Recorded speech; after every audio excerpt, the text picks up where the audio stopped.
Krishna Pada Saha Gananalita Sivisham Kam Vish. Hey Krishna. Karna Sindhu Dina Pandu Jagapate Gopesha Gopika Kanta Radha Kanta Tata Kanchan Guru Radhe Vrindavaneshwari Vrishabhanu Sutedhi Pancha Kavatari Tanam Bande Sri Krishna Chaitanya Nityananda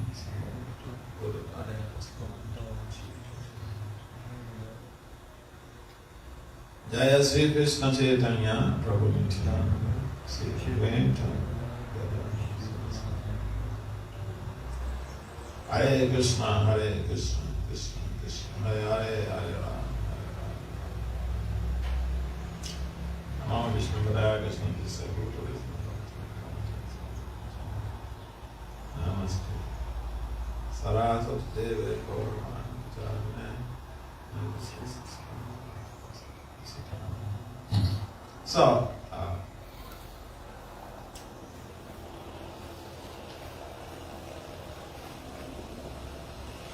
Tadaham Creator Prisham Va Surido Va Tapasvina Sampriche Bhava Etasmin Cheman Kenanjasabhave. I am completely assured that personalities like you are the only friends for persons who are blazing in the fire of material existence. And therefore ask you how in this material world we can very soon achieve the ultimate goal of life. So people have different goals in their lives. For instance, if someone is in university, is finishes high school or high school certificate, is in university, the goal is to acquire a degree. Why? So that they can get a stable job for subsistence, to be able to fend for themselves. So, this is the goal of the college student. To have high grades, to excel. In most cases, people don't think, when they're in college, don't think of graduate school. They're thinking, when am I going to graduate?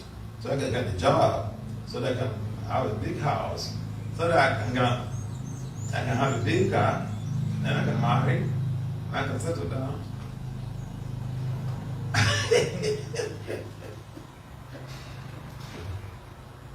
Oh yeah, this is the whole program, you know. And, you know, in India, I see the agenda for anybody is not just for himself or for herself. You have children, then you have to train them, get them go to college, and when they finish the college, they get a job. Then you have to do something else. You have to arrange for their sex life. Yeah? I like Indian culture.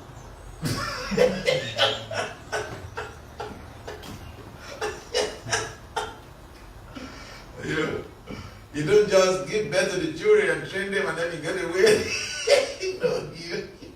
You're responsible. You're responsible. Yeah. You have to settle them down, arrange for their sex life. If you have plenty of assets, you give part of the assets to them, buy them a new car, buy them this, buy them that, buy your in-laws this and that. So, this is the goal of material life. And you cannot deny yourself of these very goals. So, basically we have immediate goals and strategic goals. Our immediate goal may be different. And, you see, and Prabhupada, when he established the International Society for Krishna Consciousness, when he when he incorporated this movement, he also set out his goals. He had his mission statement, his vision, and goals. And so in every organization, the founder of the organization had goals in mind. He had a mission, or she had a mission statement in mind. And so, if even the founder is not there, in fact, if you go to any faculty of management in any university, I've seen this in a number of universities in America, in Europe, in Africa, that the founder of the faculty of management, you go to the dean's office, the reception, the mission statement of the founder of that faculty is there. His goals are there. His vision is there. It's put on the wall.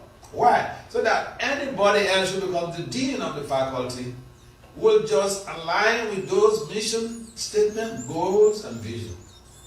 Similarly, those who are managers of the International Society for Krishna Consciousness, if they simply follow the mission statement of Prabhupada, his goals and vision, this society will flourish for 10,000s of years. But if we create our own vision, we create our we create our own mission statement, and we create our own goals, that is a distraction from the founder Acharya's primary objective criteria. And so, the whole of this movement is about attaining the ultimate goal.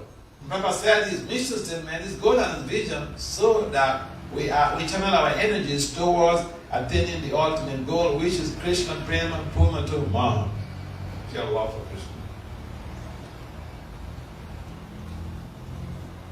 And therefore, the process is very simple.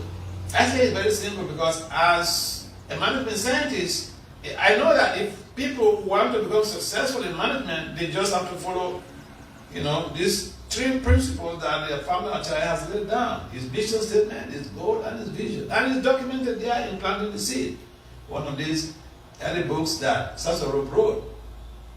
It's there. And so if we want to be successful in our life, we want to please Prabhupada, we have to think about the ultimate goal of Prabhupada's mission statement.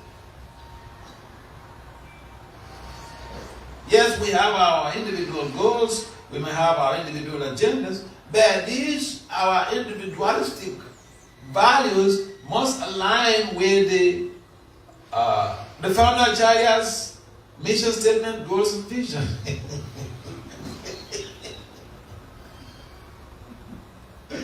Oh yeah. So here, Maharaja is one of those exemplary graduations. Graduation means someone who is a king, but at the same time is a pure devotee. He leads his community, he leads his constituents, he leads his dependents, he leads his followers towards Krishna Prema Purnatama. So if someone is purporting to be a leader and we don't see in him or her activities and alignment with the ultimate goal, then we should understand that we've been cheated. And so the material world is full of cheats and the cheated. Because the people who take over power, you think that they're leading people to the ultimate goal of their life? Because people don't even know the ultimate goal of their life. Not to speak of their leaders leading them to achieve the ultimate goal of their life. No way. So, Bhakti Siddhanta says, this world is a bunch of cheats and the cheated. And therefore, we are lucky.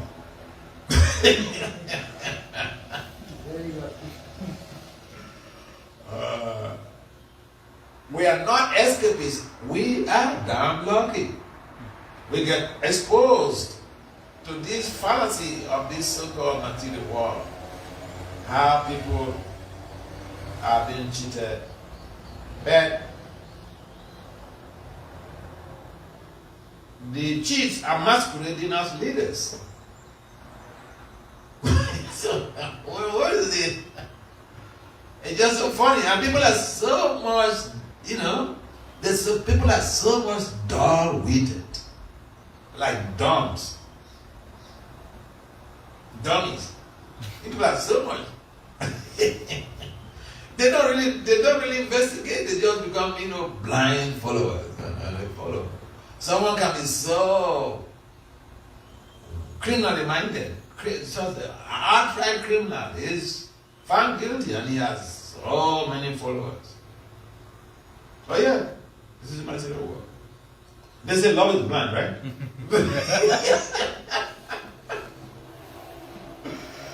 Whether he's a criminal, I don't care. I want him to be the president of the country.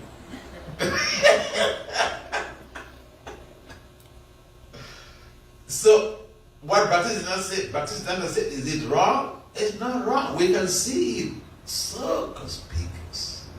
Clearly, there is no ambiguity about that statement.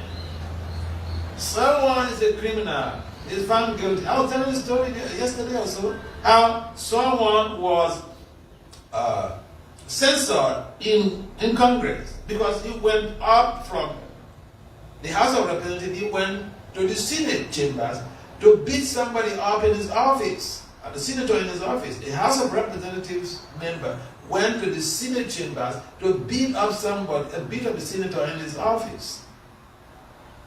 So he was censored. Then he resigned. Was also resigned also. And then when he went back to his constituency, the members of his constituency re-voted him into power. Go back there. Go beat more people.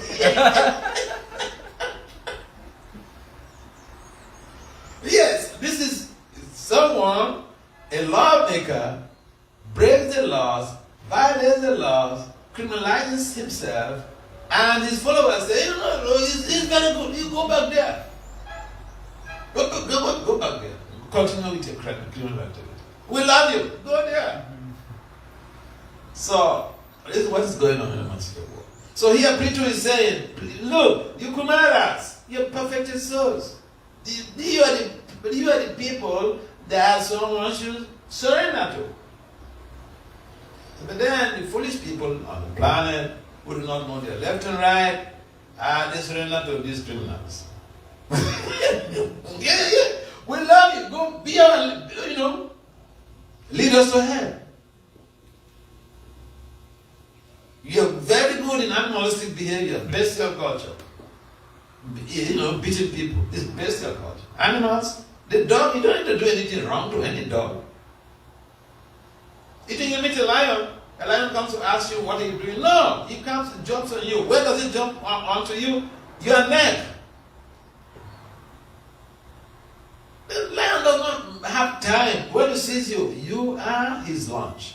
And so people are acting like lions, and then we say, oh, you're so wonderful. So we misguided.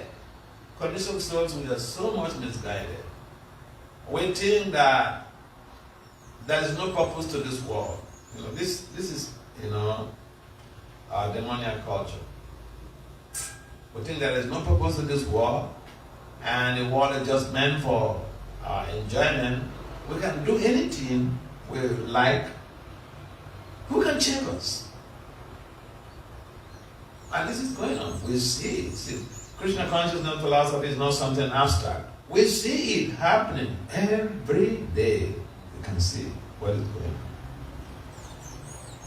And so there's nothing wrong in surrendering to someone. Prabhupada mentions in the purport that an intelligent person should look for a simple person, someone who lives by exemplary lifestyle, and surrender to them. Make inquiries. Not about eating, what is food to eat. That you can get anywhere. Not about where is the place to fight. You can get anywhere. Even animals, they don't make to make that inquiry. They just, it's available. Ahara and Indra Bhaya. eating, sleeping, fighting. It's available for animals. Even, the so-called love life. It's available for the animals.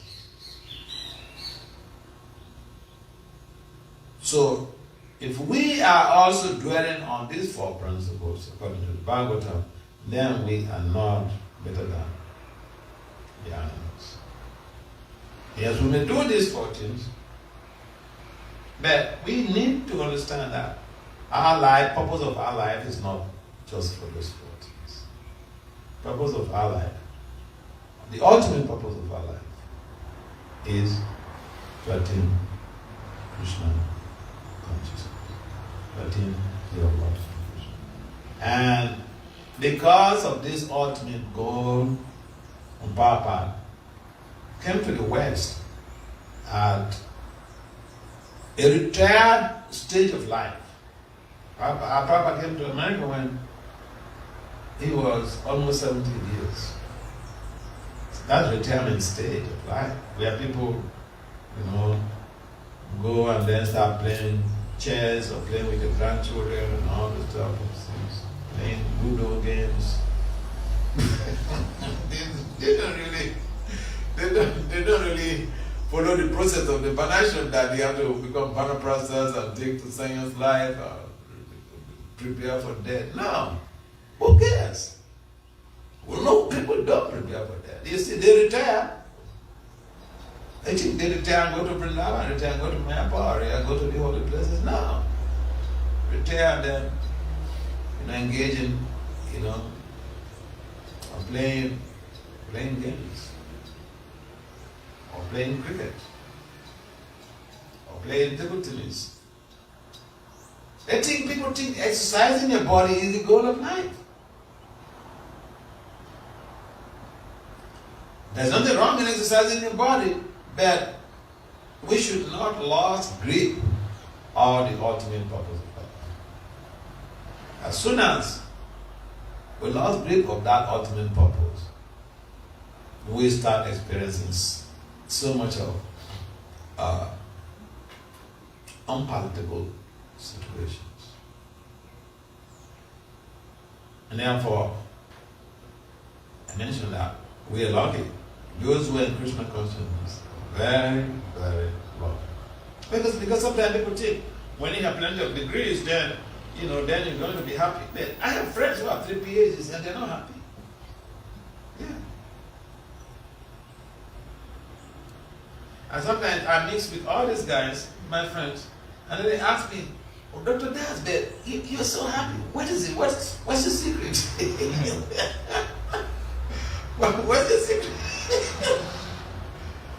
What's the secret?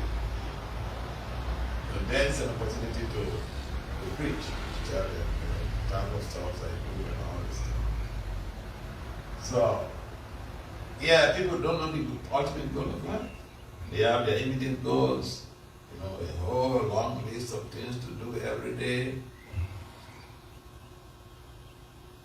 They have their target, their strategic goals. In 5 years, I'm going to do this, I'm going to achieve this. But the ultimate goal is not on their agenda. For most people, they don't even know the ultimate goal of life, the ultimate purpose of life. And so, what type of life would someone lead and be happy if they don't even know the ultimate goal of life? How are they going to channel their energies towards that objective criteria?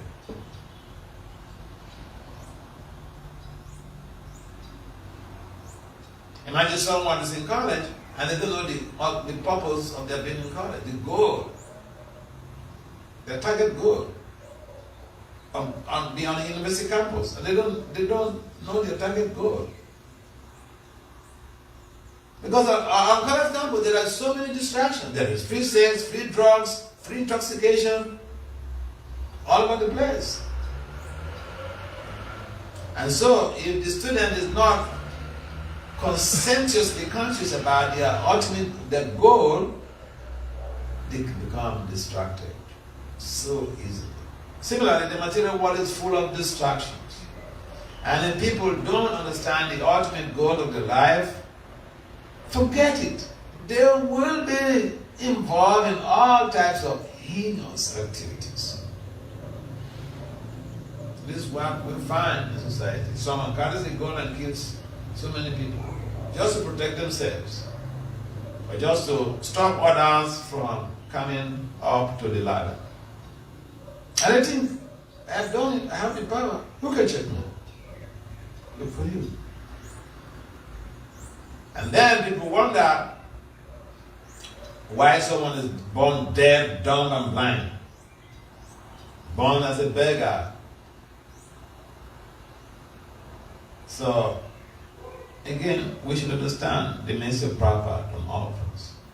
We get exposed to this high-profile philosophy, this Gaudiya Vaishnava, the tradition is replete with excellent teachings that will enable us to become aligned with the ultimate purpose of life. Just like here, I mentioned in the purport. Ultimately, people should come to that level of chanting Hare Krishna, Krishna Krishna, Hare Hare, Hare Rama, Ram Ram. Then they are on track. Then they are on track. Everything else we are doing is to come to that being on track. Sometimes even some of the devotees, they miss the point. They think there is something more valuable than being on track. When you're chanting every day, you are on track. You are aboard the airplane to Goloka, and you are buckled up. Everything else we are doing is to enable us to come and sit on the plane and buckle up. Checking in, buying a ticket, and all those things, those are preliminary stages. So if you're chanting, you are aboard the plane, buckled up on board. So if you're on a plane, the plane could cruise through turbulent zones. But you don't jump off the plane.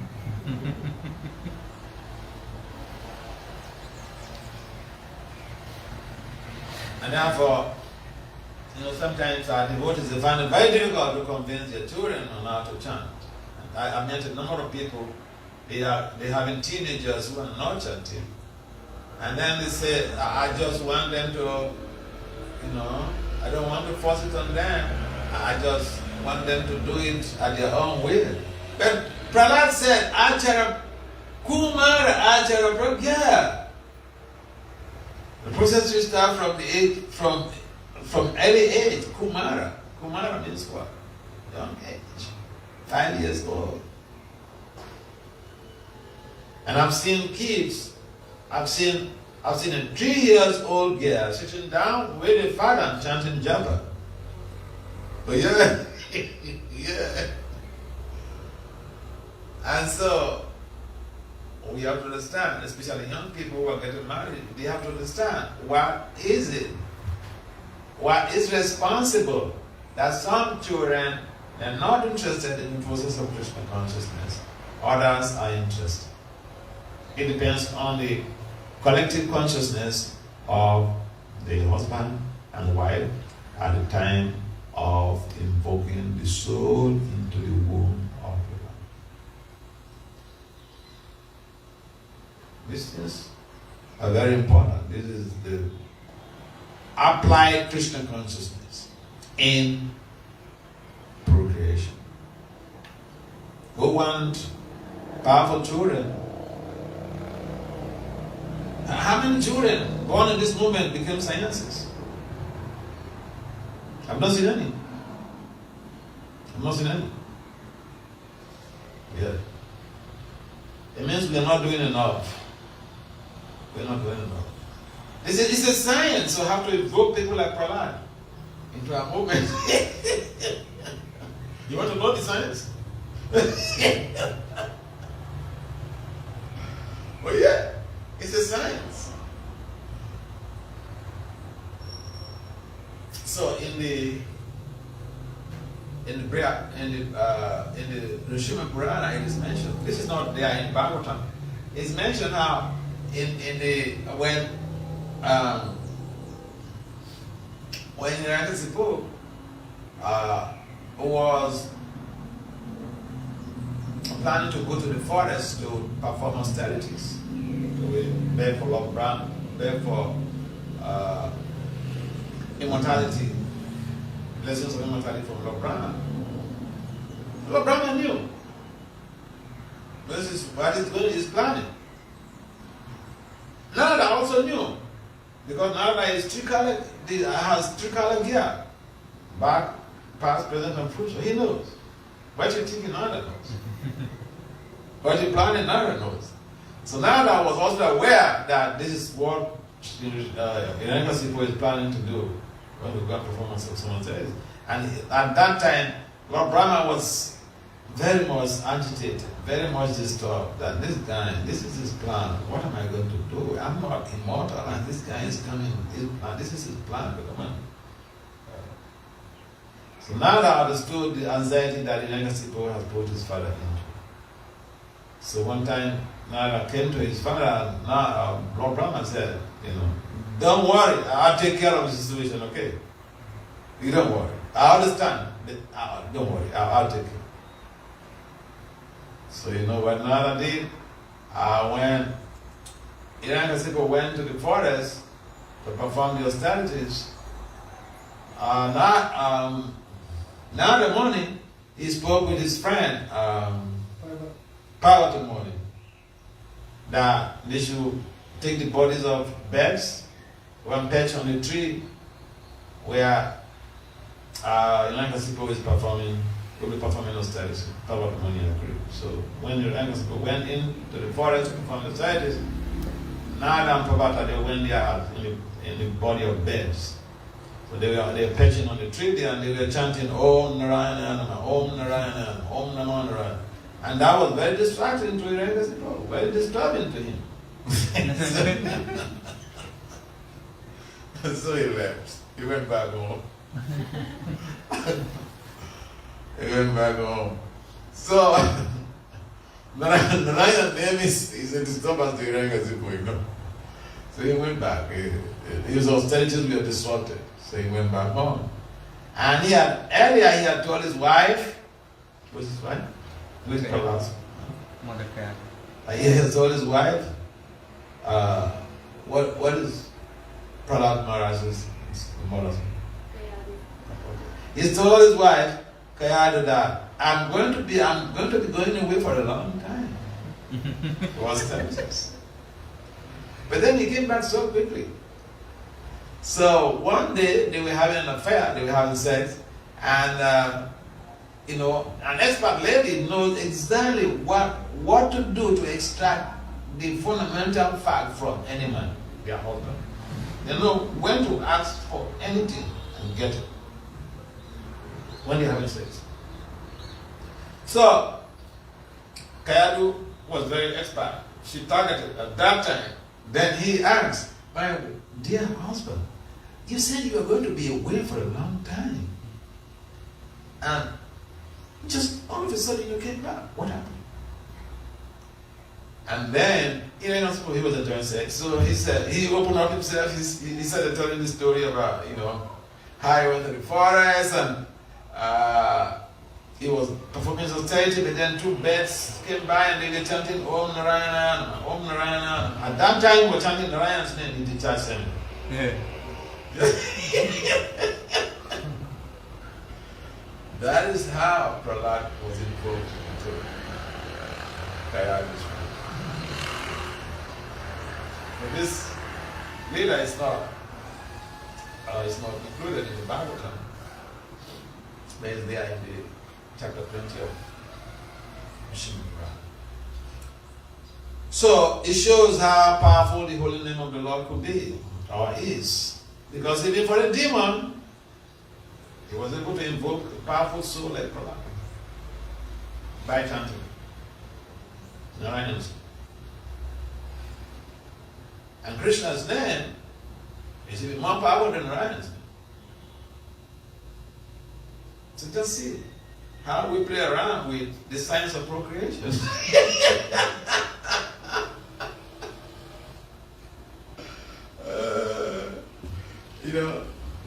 not quite long ago, I think, last year, I had 2 aspiring devotees in the UK, husband and wife. They are both, they do the same. They graduated, their masters in chiropractic.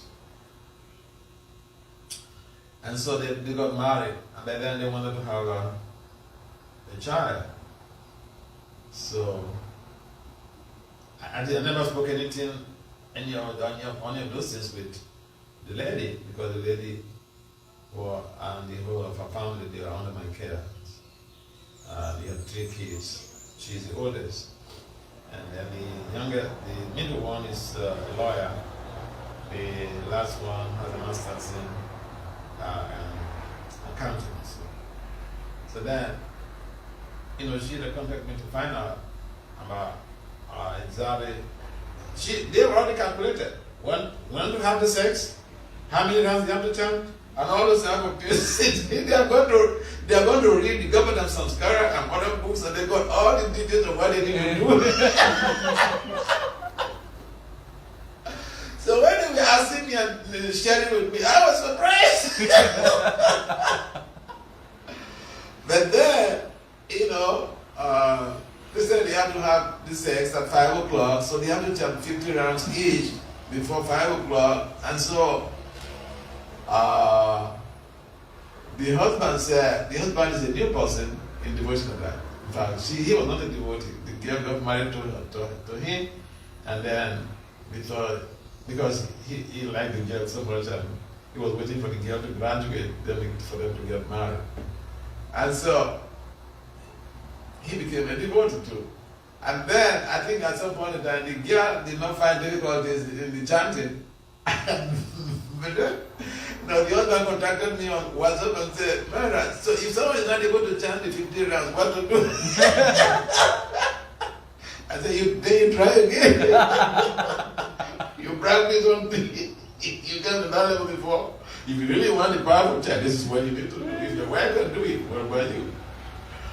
Yeah, so it's so funny for me because sometimes the things you don't even discuss with your friends or your disciples are there.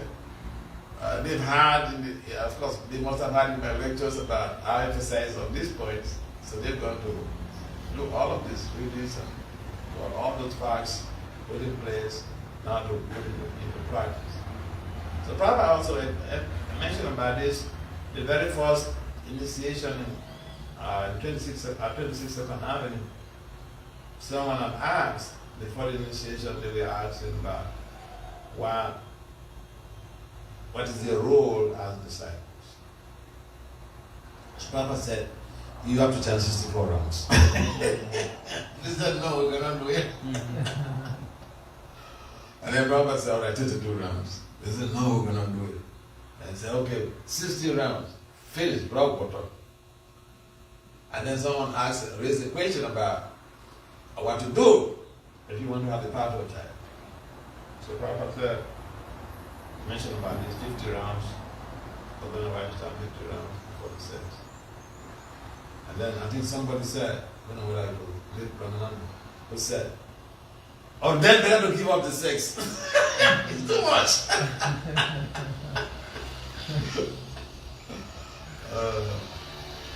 Yeah, so all of this science is there in our books, in our tradition. So we need to put things into practice. We can't blame anybody for any shortcoming. No, we can't blame anybody. Everything has been given to us now. Utility proper says in the principle. Especially for young people who are planning to get married, these things are very, very important. Otherwise, we keep having generations until even we have 10 generations, and then we're not able to produce one person who is born in this moment who becomes Swami. That's sad. So some people have to take up the baton to be able to pass it on. But the whole thing is lying. The emphasis here lies on the Maha Mantra. We also understand from the Bhagavatam how a sinful person, someone who was wrecked with sinful activities, remember the holy name, remember chanting the holy names at the time of danger, and he was emancipated, he was liberated. Ajami.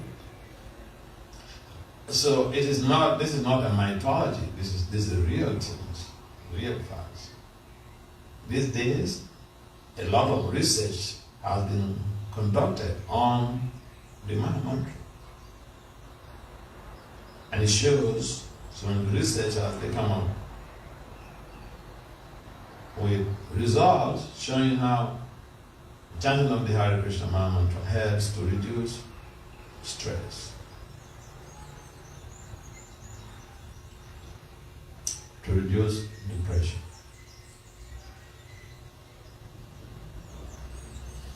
Yeah. Anxiety. So the chanting has a lot of mental health benefits. The chanting also has been shown to be effective in mitigating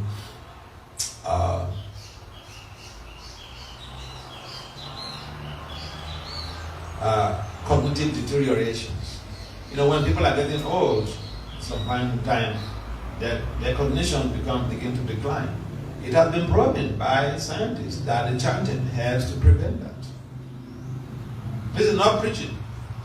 They have conducted quantitative research studies. These are the findings. The chanting also helps in promoting cognitive skills. That is for students and anybody else. The chanting, one of the recent studies, 2023, shows that the chanting helps to improve attention span. Attention span, everybody needs good attention span to function very nicely.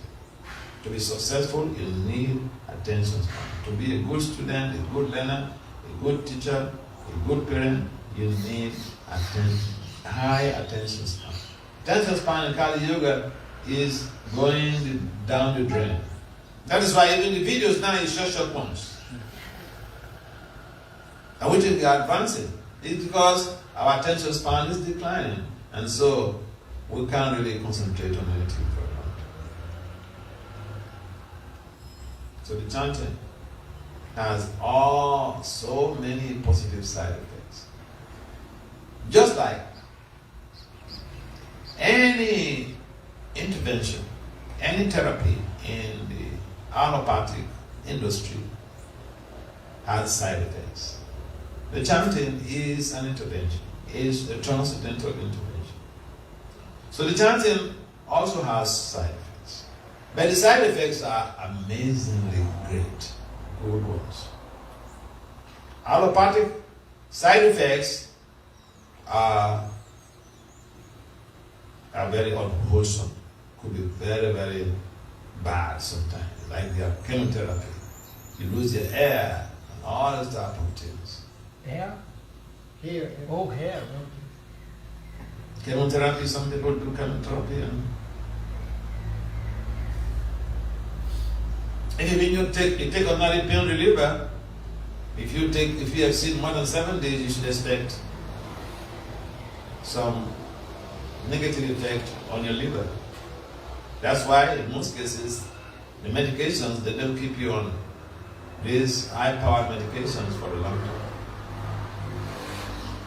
because of the side effects. So the Mahamantra also has very great powers, but the side effects are very, very positive. One of the side effects is that it enhances good sleep. It prevents sleeplessness. The tablet, you don't have to get a tablet. Yeah.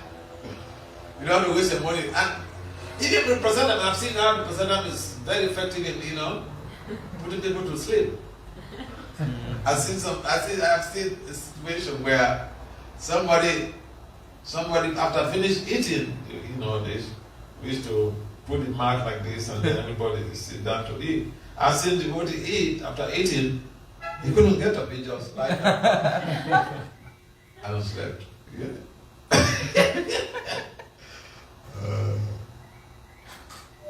So the chanting is very powerful. These people who are conducting, they are not biased. It's not that, oh, they are Hare Krishna members and so they can come up with anything. No. These are quantitative studies, scientific studies. There are different types of studies, 3 major types of methodologies: the quantitative, qualitative, and the mixed methods. In most cases, these studies use the quantitative methods. So they are generalizable. Any comments or questions? Yes. Yeah, you said the goal is prema. So then, in prema you develop your swarup, right? So did you ask your spiritual master about his swarup? No, I didn't have any business in asking about his swarup. My interest is to purify myself. My interest is to purify myself. In fact, the purpose I came for this movement is just so clear.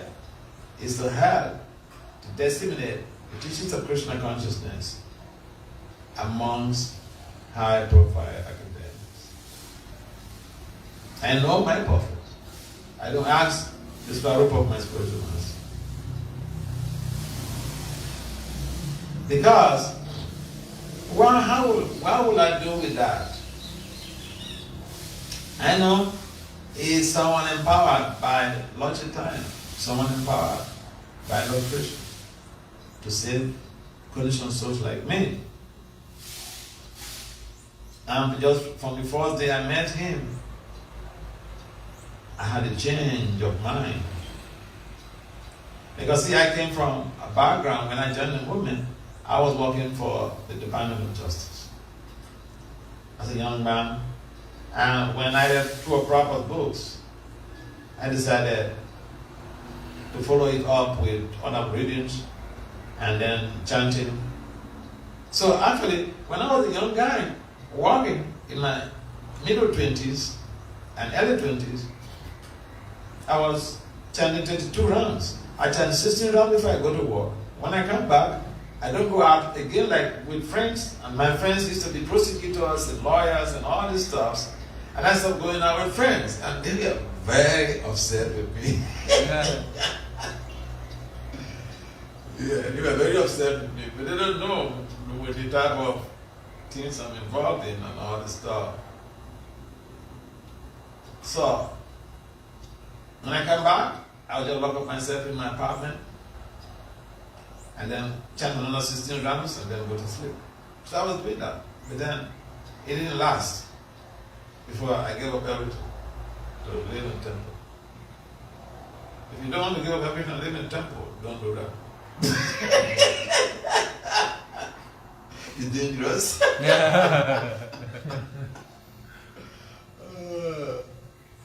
Yeah, so our business, Prabhupada said, the inquiry should be how to attain the ultimate goal of life. Not about what is the swarup. No, that's not what Prabhupada mentioned before. And so Prithu Maharaj, he says, this Kumaras, you're the rightful person to surrender to make inquiries about how much longer shall I stay in this suffering state of existence and get out from this place. So this is supposed to be the inquiry that we should posit, or to make from saintly persons. What is the goal of my life? How do I achieve that goal? It should be our inquiry. Any other comments or questions? Yeah. Yes. Yesterday you were advising these young boys that they should start an education. They should have good education. But what is the point of becoming an engineer? Yeah? I mean, if you're a theologian or a philosopher, maybe, or that is maybe has some value. But if they become course, they can earn their money. See, my PhD is in applied management and decision sciences. It's not in theology. My PhD is in applied management and decision sciences, not in theology, not in philosophy. My master's is in education and philosophy, with a major in critical and creative thinking. Now, with my skills, with my educational skills, I've developed a model which is accepted in the world of academia. It's called sonic therapeutic intervention. And in that model, I describe how the chanting of the Hare Krishna mantra, my mantra, impacts on our lives in amazing positive ways. I didn't study theology. See, they asked me to come and make a presentation at a conference coming up in India. Some of my friends and professors, they asked me to come and make a presentation on Indian knowledge system. Indian knowledge system means Vedic knowledge. They just put it in that way because some people tend to reject this idea of Vedic knowledge. They say it's mythology, which is completely false. Because yesterday they wrote the Vedic literatures. So my point, this is the conception that most people have. That if I remember one devotee, he was doing his PhD in one of the pure sciences, I think in physics or something like that, in Ohio.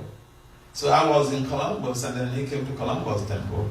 We met there. And he was so much disturbed why he's wasting his time to do a PhD in physics or something like that. And I said, come on, what's wrong with you? Go and finish up your PhD. We have scientists in our movement who did, they are hardcore scientists.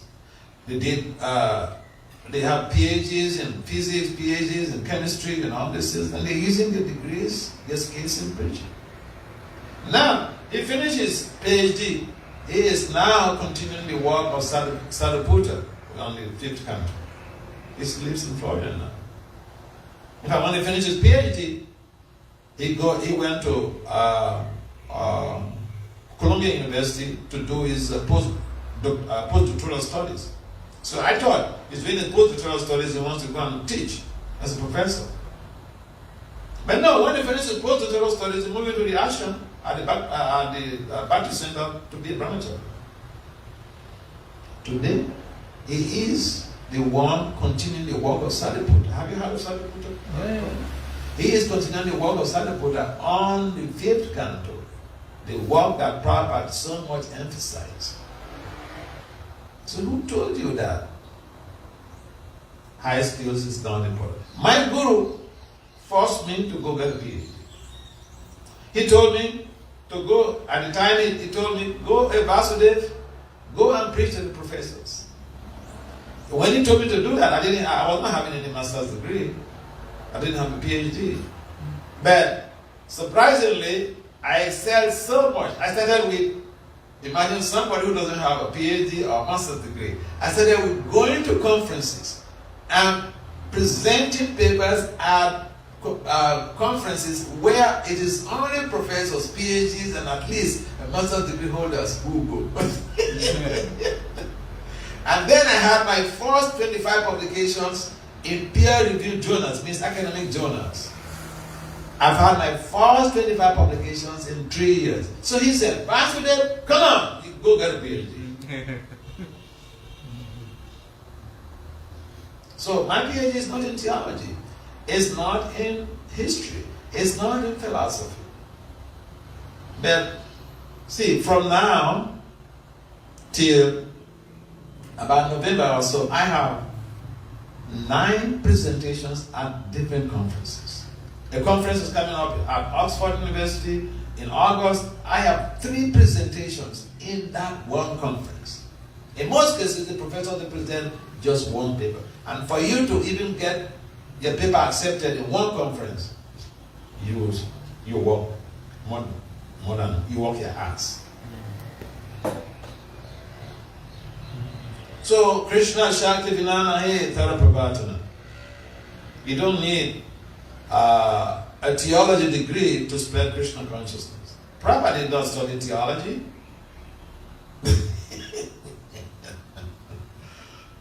He didn't have his degree in theology. He was working as a pharmacist. But the time was due. The very first instruction that he received from his spiritual master, the very first encounter with Bhakti Siddhanta, Bhakti Siddhanta told him, if you have a money, print books in English, spread the mission of Lord Chaitanya Mahaprabhu in the Western countries, in English-speaking countries.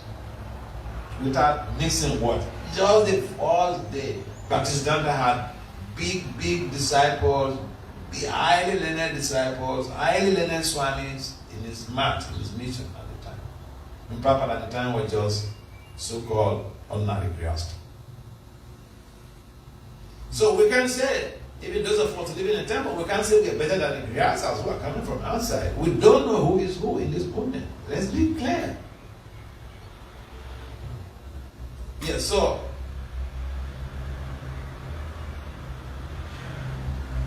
and so you see, I go to places and people beg me, professors, they beg me to come and publish in the journal.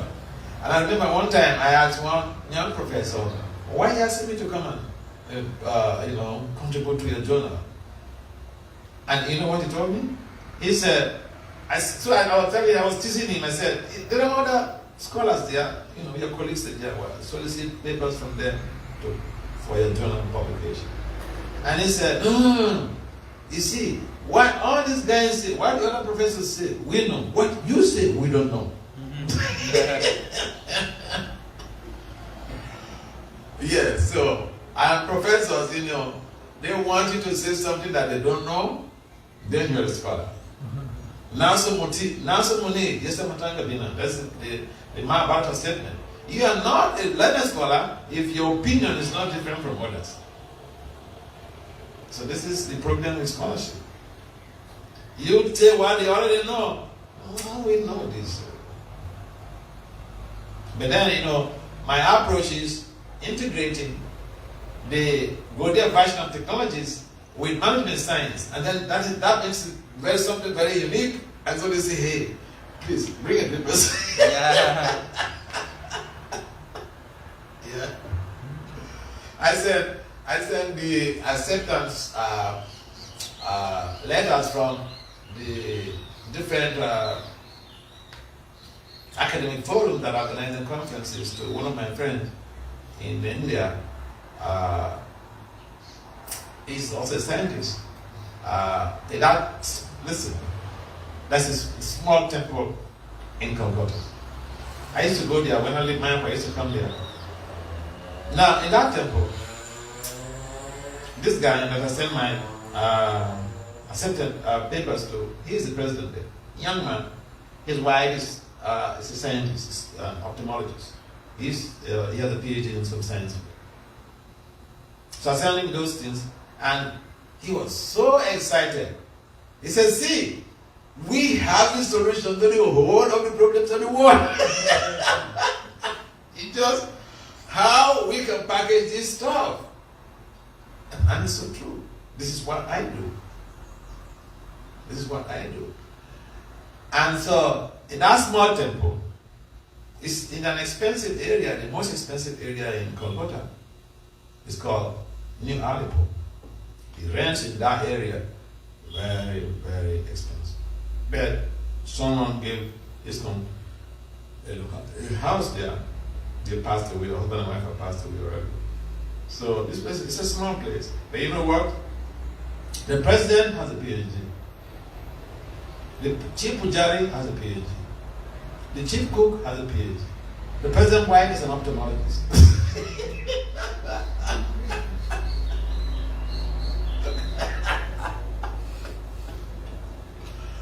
And they preach to students and professors. Because if you have the higher skills in these fields, the professors, they can listen to you. I went to one conference in India, and instead of the professor, or one of the attendants is a young professor. He actually went to that conference with his mother. So instead of asking, because in academia what basically happens is that we're very expert at finding fault with each other. So if you're making a presentation, other scholars, they'll be looking where to attack you and all these things. So then, after my presentation in that conference. I was expecting the general thing that scholars do. But then this guy, during question and answers, he says, Dr. Das, you're not born in India. Now, you're a big time scholar, and you are also a leader of an Indian-rooted organization, spiritual organization. How is that? You tell us how you made it so that we can also follow your footsteps. This was what he said. And I started telling him how I joined the movement, all these things, my background and all this. So sometimes you don't want to preach, but then people get intrigued by your combination. Because even in India, they know. There are many Swamis in India, but you don't find Swamis who are PhDs in management science. And this guy is coming from America, and he's a spiritual leader in the International Society of Christian Science. He's also a big time scholar. So that gets them really mesmerized, you know? How is that? Because people tend to think that the two things are separate. Academia and, devotion. They think that is separate. And here they see somebody who is integrating both and flourishing. So in itself, without even trying to preach to convert somebody, it triggers that type of impressiveness in people that they just want to give their lives to Krishna. See, there is a devotee who was coming to the temple in Trinidad for a long time. She works for the government, big time. I think she has her degrees in accounting also. But she's been coming to the temple for years. Her younger sister has been initiated, married in this country for years. They have grown up kids now. And that lady, I think I saw her all at once, because one time the younger sister and her husband, they were staying at her house when I came to Trinidad. And then I was there, I came there, but they stayed in the temple, then they invited me and came there. That's how I met her. But this lady who has been around for decades in our movement, now he told the president, hey, I'm attracted to this guy, I want him to be my guru. Yeah. The sister, she told the president that I have seen his works, and yeah, these are the people I like to align with. Yeah, it was like that. So it's a tool that we need to understand. There are ways to use our skills. Yeah, this was the mentality before. In fact, in the past, people were even told not to go to school, not to go to college. Well, you should go to college, Just turn your education and be happy. But a number of our devotees will marry. How do you prepare them for the future? You want them to be beggars on the street? Can you marry and go and beg on the street? No, marry means you want to enjoy, and so you should be responsible. So let's be practical. Let's prepare our children for the future too. Let's teach them the principle of this Upanishad. This Upanishad says science and nations should be side by side. In other words, devotional culture and professional development should grow side by side. This is the statement in our own books. We tend to undermine that. Yeah, I have a demand. I have a demand from people. When they say they want to be my disciples, I said, disciple means you want to assist your spiritual master. So, in what ways are you going to assist me if you don't have any skills?